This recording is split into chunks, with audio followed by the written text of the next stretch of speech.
થરાદના મુખ્ય બજાર વિસ્તારમાં આજે અચાનક એક જીવંત અને હાઈ વોલ્ટેજ વીજ વાયર તૂટીને રસ્તા પર ખાબકતા સમગ્ર પંથકમાં ભારે અફરાતફરી અને ભયનો માહોલ સર્જાયો હતો. આ દુર્ઘટનાને પગલે રસ્તાની બંને તરફ વાહનોની લાંબી કતારો લાગી ગઈ હતી અને મેઇન બજારનો વાહન વ્યવહાર થોડા સમય માટે સંપૂર્ણપણે ઠપ્પ થઈ ગયો હતો. ઘટના બનતાની સાથે જ સ્થાનિક દુકાનદારો અને વેપારીઓએ ભારે હોશિયારી અને સાવચેતી દાખવી હતી. લોકો અજાણતા આ વાયરની ઝપેટમાં ન આવી જાય તે માટે તેમને દૂર રહેવા સૂચના આપી હતી અને તાત્કાલિક વીજ વિભાગને જાણ કરી હતી. ઘટનાની ગંભીરતાને જોઈને વીજ વિભાગ અને સ્થાનિક પ્રશાસનની ટીમ યુદ્ધના ધોરણે ઘટના સ્થળે દોડી આવી હતી. તેમણે પાવર સપ્લાય બંધ કરાવી જરૂરી સમારકામ હાથ ધરી વિસ્તારને સુરક્ષિત બનાવ્યો હતો અને ભારે જહેમત બાદ ટ્રાફિક વ્યવસ્થા પુનઃ સ્થાપિત કરી હતી.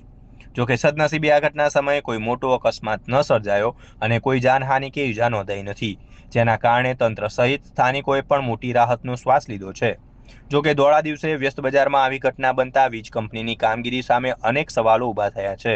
સ્થાનિક નાગરિકો અને વેપારી મંડળે માંગ કરી છે કે મુખ્ય માર્ગો પરથી પસાર થતા જર્જરિત વાયરોનું નિયમિત નિરીક્ષણ અને મેન્ટેનન્સ કરવામાં આવે, જેથી ભવિષ્યમાં કોઈ મોટી હોનારત ન સર્જાય.